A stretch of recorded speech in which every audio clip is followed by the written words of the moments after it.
Estuvo en Posadas el doctor Eduardo Barcesat, abogado constitucionalista, reconocido por su larga trayectoria en la lucha por los derechos humanos. Participó de una charla-debate en la Facultad de Humanidades y Ciencias Sociales junto al escritor Mempo Giardinelli. Allí presentaron Confluencias para una nueva Constitución.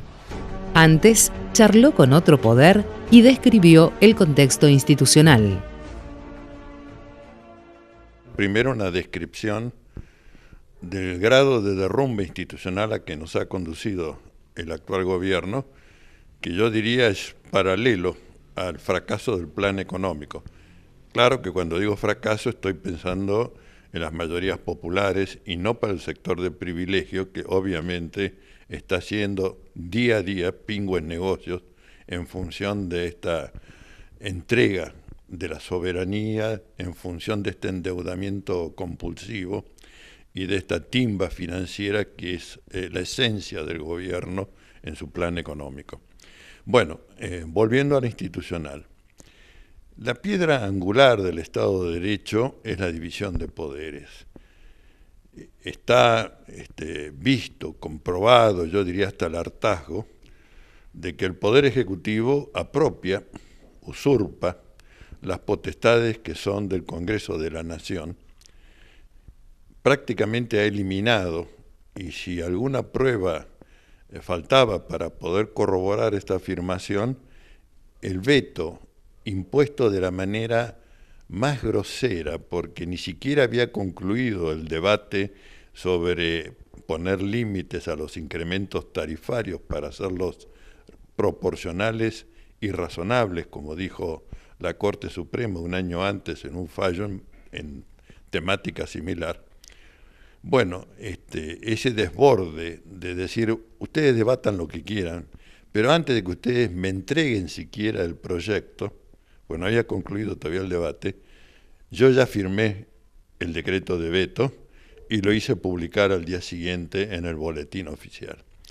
Bueno, evidentemente esta, diría, inmundicia institucional, por otra forma de nominarla, lleva a que hayamos impugnado en sede judicial la legalidad y la razonabilidad de este decreto de veto, señalando que no se trata de un episodio aislado, sino que es una cadena de decretos y decretos leyes, decretos de necesidad y urgencia, que el gobierno ha emitido para generar su propia legalidad con una prescindencia total de la actividad del Congreso, y que cuando la actividad en el Congreso pudo prosperar, empleó el veto, como fue con materia de la estabilidad laboral, y ahora nuevamente lo hace en materia que es sensible a todos, porque si al pueblo argentino se le priva de la vida digna, y yo entiendo por vida digna aquella que tiene agua potable, suministro de energía eléctrica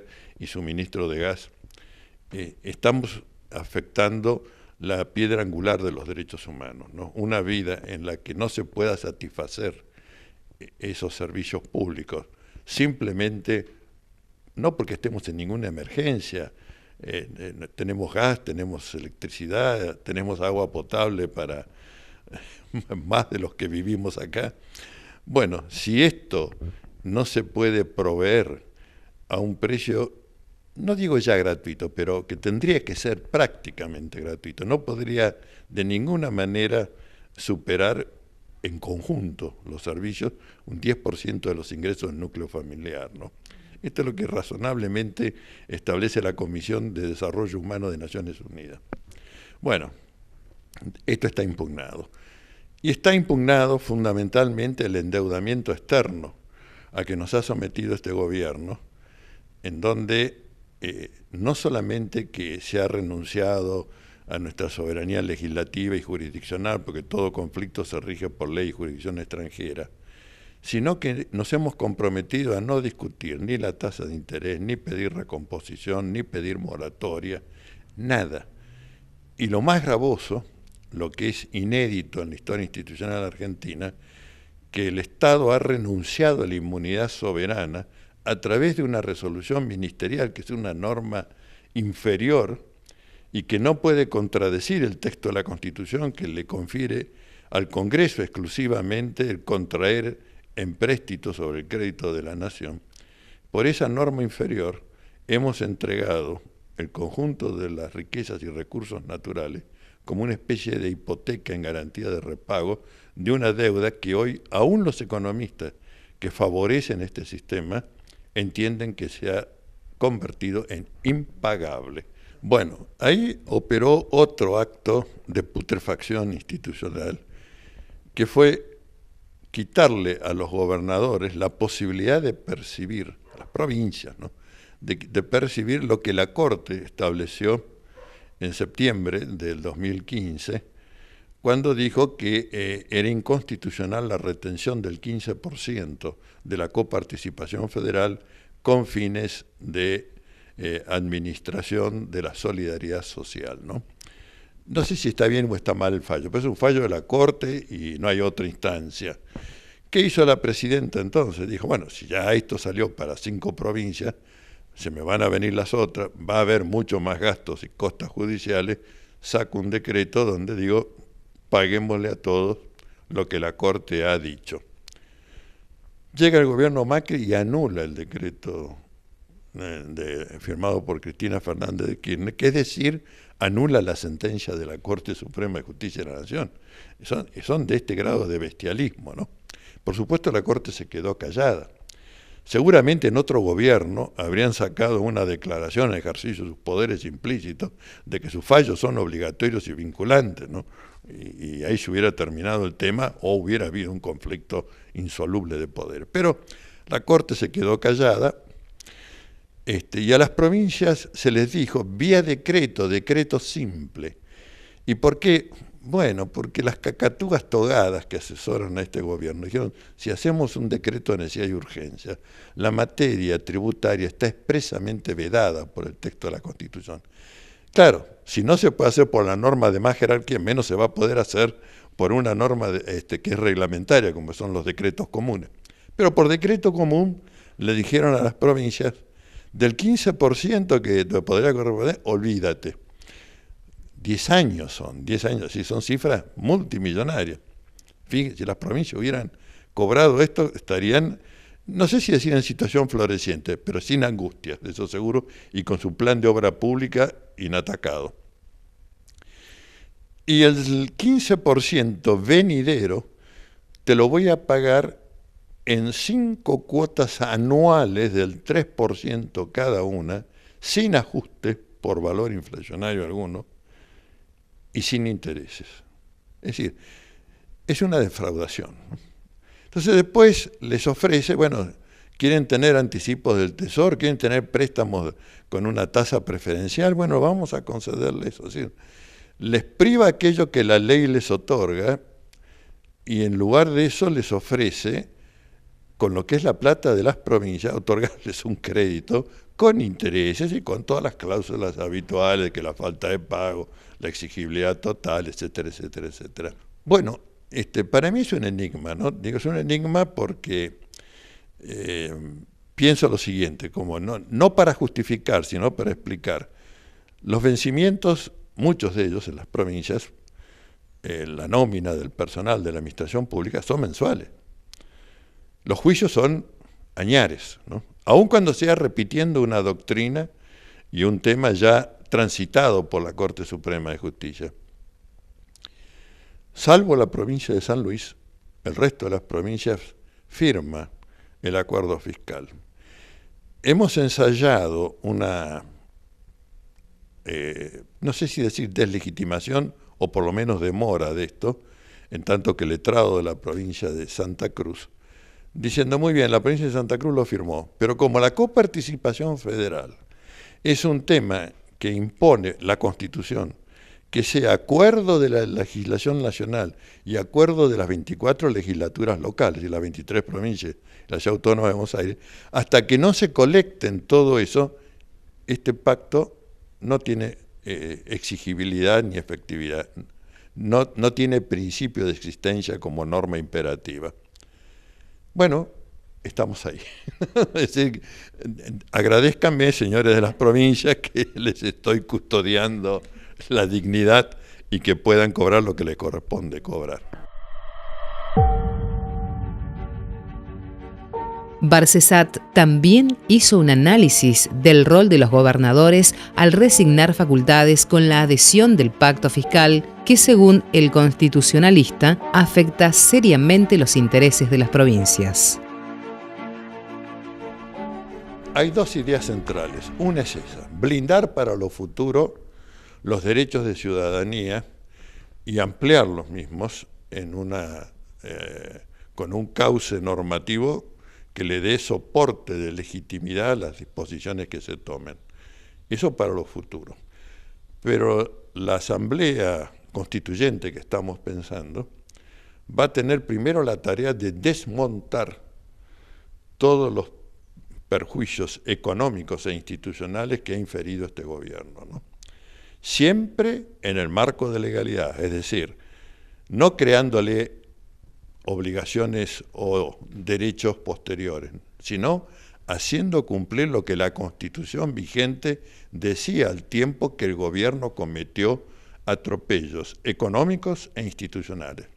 Y como es principio general del derecho, cuando alguien obra por fuera del marco de sus incumbencias constitucionales, tiene que hacerse cargo penal y patrimonialmente de ese desborde institucional, ¿no?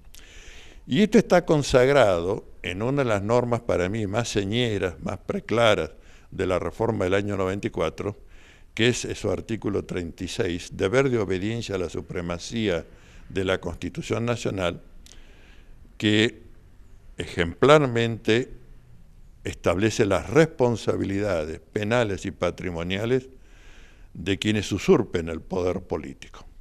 Claro, está previsto para los golpes de Estado, para esto fue pensado. Es el nunca más en su forma normativa institucional.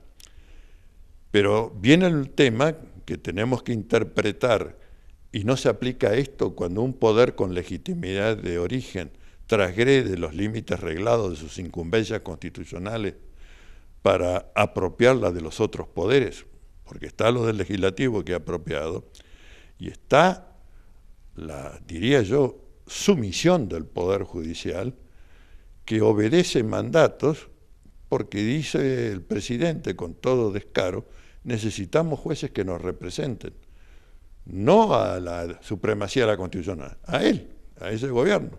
Así que ese gobierno está por encima del Poder Legislativo y por encima del Poder Judicial, reta a los jueces que hacen cosas que no le gustan y le manda esa maquinaria de demolición institucional que es el Consejo de la Magistratura, suerte de matones y torquemadas, para perseguir a los jueces independientes y que obran en observancia a la supremacía de la Constitución Nacional. Bueno, todo esto es lo que va a sostener como proyecto de, no digo de largo, de mediano plazo, porque la revisión del pasado para un nuevo gobierno que devengue en el año 2019 se puede volver una tarea imposible si no hay un poder superior a los poderes constituidos, y ese poder superior es el poder constituyente, que es el que no ha sido prostituido por este gobierno.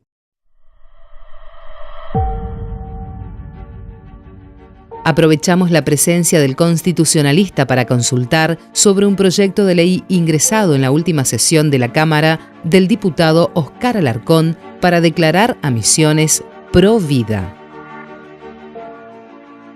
He visto el proyecto y sobre todo algunas cláusulas realmente sí, medievales, ¿no? Creo que hay hasta una función que podría encuadrar en violación de los deberes de funcionario público, es decir, una sanción penal, cuando se propicia un texto que va claramente contra el que ya colectó media sanción en la Cámara de Diputados y que tendrá su debate en el mes de agosto.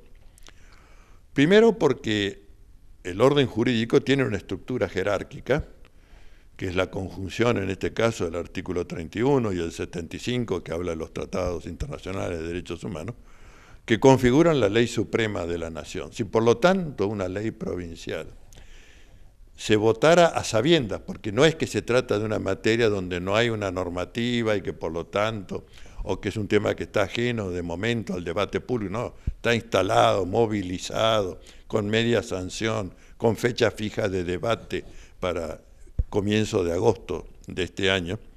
Si entonces una legislatura provincial avanzara en este sentido, no solamente que sería inconstitucional, que es decir, el grado más alto en una nulidad de un acto jurídico, sino que entiendo que puede tener y debe caber y debería propiciarlo un fiscal, la persecución penal de quienes hayan presentado y avalado un proyecto que a sabiendas, y cuando uno dice a sabiendas es porque está diciendo con dolo, es decir, es un delito doloso. No es de tontos, no es de que no sabían que había... No.